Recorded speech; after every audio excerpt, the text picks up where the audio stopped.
If the algorithm sent you this video, it's probably because it knows something about you. It knows you've been watching videos about getting better. It knows you've been in comment sections. It knows you've been reading threads and saving posts and thinking, yeah, that's the one. That's the thing that's finally going to click. And it's also probably figured out that none of it fully clicked yet. Otherwise, it wouldn't still be here. So let's just be honest about that from the jump. You're still looking, and I'm not trying to insult you.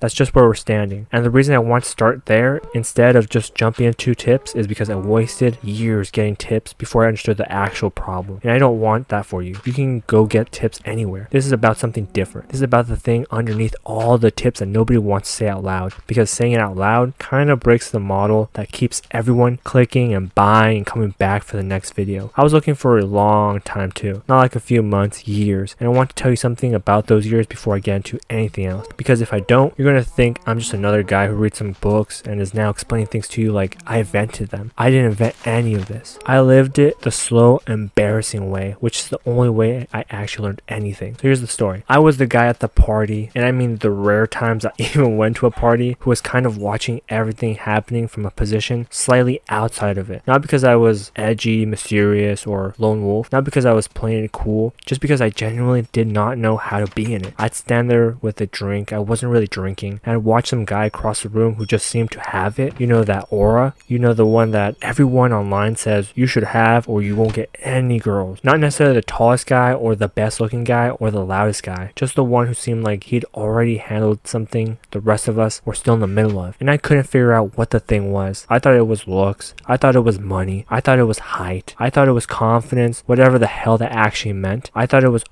all those things at once, and I just didn't have any of them. And so I'd go home and I'd feel that specific type of bad where you're not sad exactly. You're just kind of aware of a distance between where you are and where you want to be. And that awareness would sit there. And I'd think about it. And I'd think, okay, next time I'm going to be different. Next time I'm going to have figured something out. And the next time would come and I'd be the same guy in the same position watching the same thing happen to someone else. So I went looking. That's what you do. And you go online and you look. And there's no shortage of people ready to tell you exactly what it is. There are lists, so many lists. This is what she notices. This is what makes a man attractive. This is the body you need to have, the voice you need to have, the way you need to walk in a room, the exact amount of eye contact, the right kind of jawline, the correct ratio of shoulder to waist. And I read it all of it. I tracked it. I took notes. I worked on things. And some of it was real and helped. And some of it was just trash and wasting my time. And I couldn't always tell which one was which while I was doing it. And here's the thing. A lot of it is real. I'm not going to sit here and tell you the whole space is a scam. Some of it genuinely works. Some guys in it have figured out real things and are passing them on straight to you. But there's a layer underneath all of it that the content doesn't reach. And after years of working on it off and on, because no one in this world is like Superman, I was better in some ways that were actually real and better in other ways that were just performing, thinking and hoping that I would do better and be better. And for a long time, I couldn't tell the difference. If you'd been in this space for a while, you probably know exactly what I mean by that. That feeling of doing the thing but still not having the thing, that gap that moves every time you get close to it, that's what I want to talk about. Because here's what I eventually figured out, and what almost nobody in the space will say to you directly. The list is real.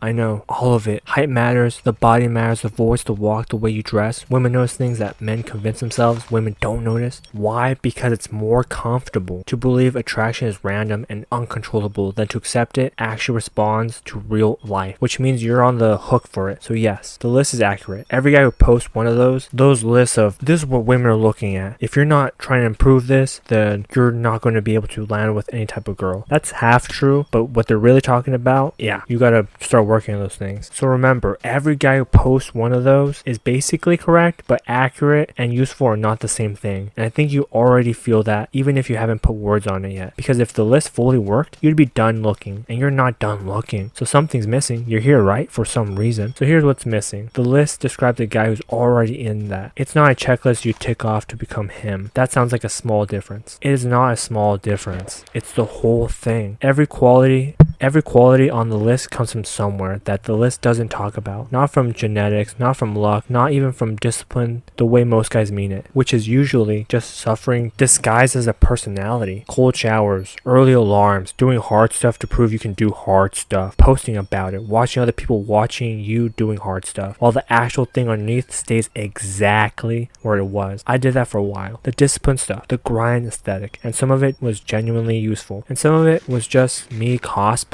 a better version of myself, while the same questions were still running underneath every time I walked into a room. The things underneath is something most guys had knocked out of them, so slowly they didn't notice it happening. And until you get clear on what that is, you can build the body and get the haircut and practice that eye contact and still walk into rooms giving off something that reads like effort. And effort is the tell. The effort is the smell, and the smell is the exact opposite of what actually works. I want to tell you about something I noticed once that I haven't been able to stop noticing since. It wasn't something I was looking for. It was just one of those things that happened. I was hanging out with this guy. He wasn't famous, not rich in any way that would impress anyone. He was average height, average looks, not the smartest talker in the room. He walked into places and something shifted. And he wasn't loud, and he didn't make people notice him by how strong his voice was. He didn't make an entrance. He didn't do anything clever. He just showed up, crazy, showing up. And then slowly, the room kind of noticed him. Not because of anything he did on purpose. Women who were already in conversation would finish what they were saying and then drifted towards him. Not running, not that obvious, like, oh my gosh, look at that handsome guy over there. Jaws drop, draws drop. Which one did I say? You'll never know. More like a slow pull, like the room had tilted a couple degrees and they started shifting towards him. Other men stood just looking at him in awe. What the hell? That's him. He's him. Not from fear, more like the way you adjust your posture when you realize the person you're talking to actually knows what they're doing. On paper, if you ran him through the list, he was maybe a 7. In the room, he was the only person in it. I watched him for a while, the way you would watch something you can't explain. And what I eventually figured out wasn't a quality I could name or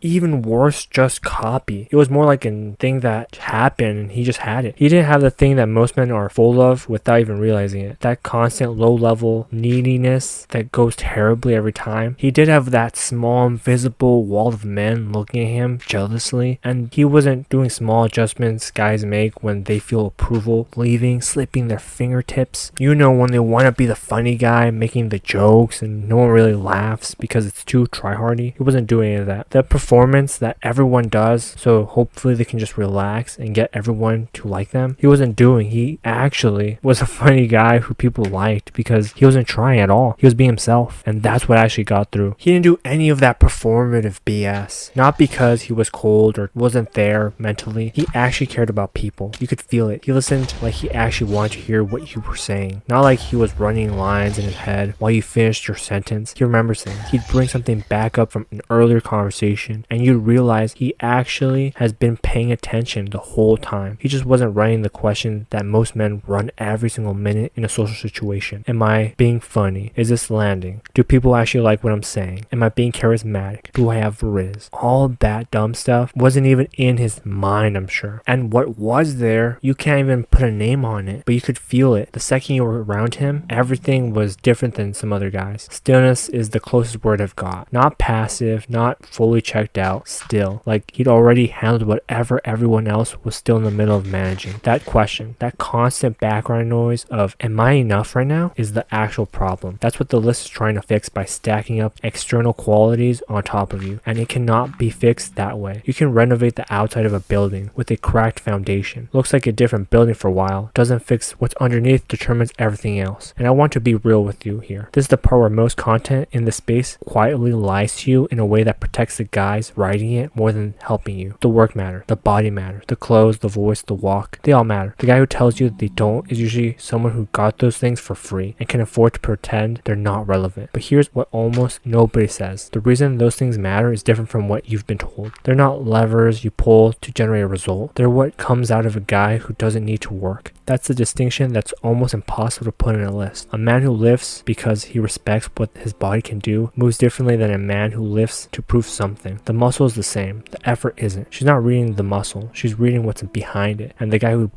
guy who's built it to argue with his own worth reads completely different from the guy who built it because that's just who he is. You can feel the difference. So can she. She probably felt it before you did. Height is on every one of those lists. Nothing you can do about height. And if you've spent any time in this space, you have noticed some version of a crisis about it. But height works because of what it signals. The sense that the person takes up space instead of apologizing for taking it up. That signal doesn't require height. A shorter guy who actually made his peace with who he is, who doesn't need to be built differently to feel like he's allowed to be in a room, takes up space the same way. I've watched it happen. So have you? If you're being honest about what you're actually seeing versus what the theory told you to see, the story you've been telling yourself about height is partially about height and mostly about waiting for permission. To stop all that, to stop apologizing, to just be here as you are without the BS that your mind keeps telling you. That permission isn't coming from anywhere else. That's the annoying part. To be honest, it's also the freeing part. Once you realize it, that you have your own power to choose whether you do it or not, no one else can dictate that. That's how you know green light, go. Because you realize you're the only one who could give it to yourself anyways. Chivalry is on the list, and this is probably where the most energy gets wasted. Most guys treat it like a transaction. Open the door, pay the bill, do the thing, wait for something back, and then sit with a quiet resentment when the return doesn't show up, because whether they say it out loud or not, they were doing it because they wanted something in return. The gesture had a receiver and an expected outcome, and women notice that. Women have been reading that their whole lives as a texture, and they know exactly what it is. Real chivalry, the stuff you want to have, the kind that actually makes people like you, the kind guys doing chivalry ass tactics are trying to manufacture it, isn't a service you're providing. It's just what a man does because that's how he's deciding to move through the world, with no particular interest in whether anyone notices or he gets back. The guy who needs it to work is doing something transactional with good manners on top of it. The guy who doesn't needs her to notice and still opens the door because that's who he is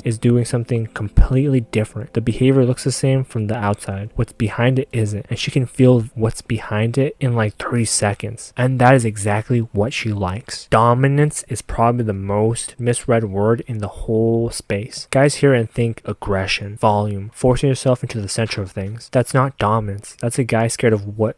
That's a guy scared of not looking dominant, which means the whole thing is still about what the room thinks, which means the underlying state is the opposite of what he's performing. Real dominance is quiet. It's the man who doesn't raise his voice because he's already decided what's happening, who puts a frame on the interaction without announcing it to the whole world he's doing it, without checking to see if it took, who when someone pushes back doesn't defend or go to an instant attack. He just stays put like a wall, not pushing, just not moving. Women aren't drawn to aggression. They're drawn to the certainty that sits under actual dominance. The sense that this man settled something about himself a long time ago that most guys are still fighting. She's not attracted to him dominating her. She's attracted to him not being at war with himself. Emotional control is on the list and it goes wrong in two directions, and you need to know both. The guy who performs stoicism, flat face, nothing moves him, shuts everything down, isn't showing emotional control. He's showing avoidance. Women either get bored by it because there's nothing there, or they wait for it to crack because avoidance always cracks, and when it does, it's never in proportion. The guy who's been stone cold for months and then completely loses it over something small, she was waiting for that. Real emotional control isn't pretending you don't feel things. It's feeling them and understanding them. That is what you should be doing. And if you feel that's not right, talk through it. Don't act on it. Let someone know how you feel, even though some of you might be the guys who don't like to show words or tell people things because that's how you were raised. Toxically masculine, and something you might have to change. Being moved without being swept away. Sitting with something genuinely hard without either falling apart or going stone cold. The man who can be in a bad situation and still be present, still thinking, still capable of doing what needs to be done. That's the thing that actually makes her feel safe around you. Not safe from you, safe with you, which is a completely different thing. She can sense whether a man is going to hold or fold when something real happens, and how she answers that question privately determines how she lets herself get attached. You can be built like a statue and dressed perfectly, and it won't change what she thinks about you in the first hour, whether she trusts who you are or what you stand for. Money's on the list. Net worth. This is the one that makes guys the most bitter, the fastest, because it feels the most arbitrary and the furthest away. But women aren't attracted to money. They're attracted to what money says about a man, that he can figure things out, make something from nothing, solve problems, build. A man who actually has money money because he's actually good at operating in the world reads differently from a man who has it through luck or someone else's work. She's not reading the numbers, she's reading his relationship with the world, whether he's someone who makes things happen or someone things happen to. The tell is usually in how he talks about work. The man who built something talks about it differently than the man who fell into something. There's a specificity, a sense of real stakes, real problems, real decisions where the wrong call actually cost something. That's what she's picking up on, not the bank account. The evidence of a man who operates at a high level in the world, a man who's genuinely building something, not performing entrepreneurship for the aesthetic, posting about mindset at 5 a.m., but actually in the hard middle of something with real skin in the game. That reads the same way the money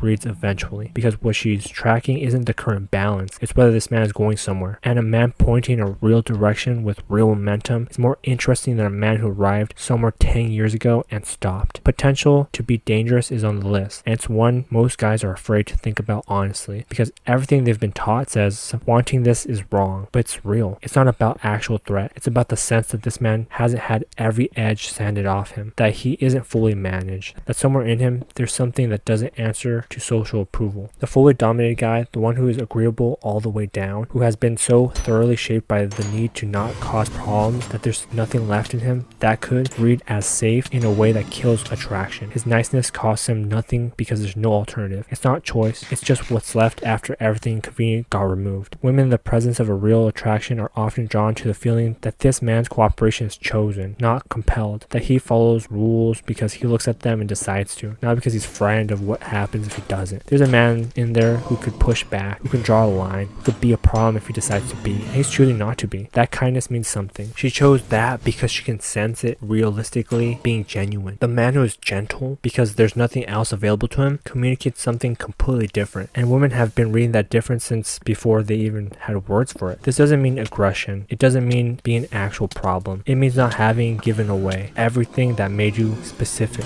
holding some territory that doesn't belong to everyone. The man who has done that reads differently. It comes through in small things, in what he won't laugh at, in what he doesn't let slide, in the moments where he just doesn't move when the social pressure says he should. She notices every single one of those moments, even when neither of you know what to call it. Self-respect is on the list, and if you actually understand it, it reorganizes everything. Not confidence, which most guys chase in its performed version, the slower talking, the practiced distance, the manufactured unbothered energy layered over the same need for approval underneath. I chased that for a while, the performed version, and it worked in some situations right up until it didn't, which was always when something real happens and the performance wasn't fast enough to keep up. Self-respect is simpler and harder. You have a line for how you get treated. When someone crosses it, you don't make a scene. You don't perform an ultimatum. You just stop, exit the dynamic without a speech. No punishment, no explanation, no waiting for them to understand or apologize or acknowledge what they did. You just stop participating in whatever was happening. And the reason this is hard isn't the stopping. It's that most guys don't actually have the line yet. They have a vague sense that they should have a line, but the line itself, the real one, that theirs and not borrowed from someone else's video, that takes time to develop, and it only develops by actually enforcing it, which means you have to go through some uncomfortable moments where you choose yourself over the approval of the room. Nobody tells you that part. They tell you to have standards. They don't tell you that standards cost something every single time you use them, at least at first. The man with real self-respect doesn't chase, not because he reads somewhere that chasing is unattractive and is now tactically not chasing. That gives off the same type of energy, and she can feel it too. He doesn't chase because he genuinely isn't that attached to any one specific outcome from any one specific person. Who knows what he brings? He's not waiting for her to confirm it before he believes it himself. That's the real version, and it feels completely different from the performed version, even when the behaviors look similar on the outside. Here's the other part of self-respect that doesn't get said enough. It applies to how you treat yourself when nobody's watching. The guy who talks badly about himself in private, who runs himself down consistently in his own head, who holds himself to a standard of internal contempt that he would never apply anywhere else. She can pick up on that too, not through mind reading, through how he receives a compliment, through whether he flinches slightly when someone treats him well, like he doesn't quite believe he deserves it. Self-respect isn't a social performance. It's the relationship you have with yourself when the room is empty. She's reading evidence of that relationship, not the performance of it. Disregard for authority is on the list, and it's not about being contrarian or doing the adult version of teenage rebellion. It's about where a man's compass is located. The guy whose compass is outside him, always checking. What does the room think? What does the culture approve of? What opinion is going to land well with whoever's watching? His views are basically group decisions. He forms them by reading the situation first. The guy whose compass is inside himself takes in information from everywhere, but the call is always his. He can hear disagreements without needing to immediately resolve it. He can hold a position position without anyone validating it. He can sit in a room where everyone disagrees with him and not start backpedaling just to release the pressure. That's rarer than it sounds. Most guys have been so thoroughly trained to be socially acceptable that their opinions are basically just a consensus with mild variations. Institutions and social approval get their power from people who need them. The man who generally doesn't need it, not as a performance, not as a tactic, but because his self-assessment doesn't run on external confirmation, moves through the world differently. His agreement means something when he gives it because it isn't the default. His disagreement doesn't need defending because he isn't asking for permission. That self-sourcing is what reads as attractive, not the specific behaviors, what they point to. Presence is the last on most lists, and it's also the most wrong when people try to describe it, which costs every guy who tries to develop it in the obvious ways. Presence is not charisma. It's not the guy who commands the room, huge personality, pulls all the attention. That is a kind of presence, but it's the loudest kind and usually the least intimate. The kind that exhausts people up close even when it's dazzling them from across the room. It performs great at parties and reads terribly one-on-one. Ask anyone who's dated that type of guy. Big energy at the bar, nothing there at the dinner table. The presence that actually works up close is a real conversation. In actual proximity is not what everyone's talking about, but is what really works. It is just being there, not scanning the room, not composing your next line while she finishes her sentence, not monitoring how it's going, actually in it, in the conversation, in the moment, not already somewhere else in your head trying to calculate the next move. This sounds obvious until you try to find a man who actually does it, and you realize how rare it is. Everyone's attention has been almost removed. Phones, the pull of whatever else is happening, the background monitoring of how the social situation is going, whether you're coming across right. A man who gives all the attention to what is directly in front of him, just as his natural baseline, feels different immediately. It feels like being chosen out of the noise, because in a way, you are. He had options for where to put his attention, and he put it here. She feels that every time. It's one of the few things on the list that registers in real time. In the first conversation, before anything else has been established. You can have very little of the other things and get this one right, and it opens doors that a better looking, better dressed man who is half somewhere else in his head will not get through. Decisiveness under pressure. It's soft enough that guys skip it, and it's a mistake. It's not about picking the restaurant without hesitation. It's what you do when the situation is actually hard and something has to give and someone has to call it. She's not grading the decision. She's watching what you do in the moment before the decision. The man who freezes, looks around for someone to share the weight with, calls it, and then immediately starts walking it back. She's clocking all of that without knowing she's clocking it. What she's actually asking is, when things go sideways, is there someone here or am I alone? The answer to that question shapes how she feels about everything else. Walk is on the list and guys write it off as superficial. It's not. How you move through space is one of the most honest things about you because it's not something you consciously control, which means you can't fake the good version without having the thing underneath. You can improve the mechanic. Go watch yourself on camera. Most guys are horrified the first time they do it, and that's actually a useful kind of horrifying thing because it gives you something real to work with. But the real version, the walk of a man who isn't looking for anything from the room he's entering, isn't a technique you practice in a mirror. It's when you practice and practice it over and over again. There's a pace to it. The feet come down with some weight. The eyes are forward, not scanning for threat or checking who's watching. You can read it from across a parking lot. She's reading it before you reach the door. How fun you are is on the list, and the trap is trying to be entertaining. Entertaining is performing fun. Running the material like you're a comedian, hoping that everyone likes you, needing the laugh to come. Actually, fun is different. It's the man who finds things genuinely interesting and doesn't hide that he finds them interesting, who has a real sense of play, not a fake strategy that thinks they're going to win, who can be in the middle of something ridiculous with you instead of narrating the ridiculous thing while checking your face. The fun man is having it. The entertaining man is producing it. She can feel which one is which. She's been around the entertaining version 100 times. She knows what the big feel like. The man who is just genuinely in it, who laughs because something is actually funny, who gets interested in something and lets you see the interest without making it look like it's something they're selling. That's rarer than almost anything else on the list, and it costs nothing except the habit of performing. Taste is on the list. Taste is just evidence that a man has paid attention to his own life, that he's ready enough to know what he actually likes in a book, listening enough to know what he likes in music, caring enough to know what he wants around him and why. That's his preferences, and they're real, and they don't cost anything because they come from somewhere that is genuine. What taste says is that there's an interior, that there's something there worth getting access to, that spending time with him would turn up something new eventually rather than the same surface over and over and over. And this is one of the cheapest things on the list in terms of what it takes to develop it, because it just requires actual engaging with your own life instead of just consuming and moving on. Read something, finish it, have a thought about it. That's it. That's already more than most guys. Now here's what I actually want you to take from all this, and I mean you specifically, not the guys who are going to screenshot this and argue about it in another thread or another comment section or even this one. You're probably closer than you think. Not to the list. Forget the list for a second. To who you were before you started learning about how to perform being him. There was a version of you before the first video, before the first system, before you started noticing your own eye contact and your vocal pacing and the exact amount of interest you should appear to have. That version was rough, less polished, probably made more actual contact with people than the version you've been building since, because it wasn't optimized to produce a reaction. It was just you without thinking about it too much. The optimizing is real, and some of it generally helps, but optimizing to generate a response works against you over time, because it puts performance where presence is supposed to be, and presence is the only thing that actually closes the deal, every time, in every context. The guy who gets chosen without seeming to try, the ones you watched and noticed something about them you just couldn't explain. They're not running a better system. They stopped running the system, or they never had it installed. What's there instead is just them, without the layer or management between themselves and the room. Lists can describe what that looks like from the outside. No list produces it from the inside. The question I'll leave you with doesn't have a clear answer. If someone in the space offers you a clean answer, be suspicious, because the clean answer is always what they're selling, and what they're selling is never the thing that actually costs enough to matter. The question is, who are you in a room if the outcome is already settled before you walk in? Not if you're confident. Confident is still caring about the outcome, just from the optimistic side. Not if you're relaxed. If there's nothing you can do in the next 2 hours to change what happens because it's done before it started, who is that man? How does he move? What does he say or not say? What does he let go of that you're still holding?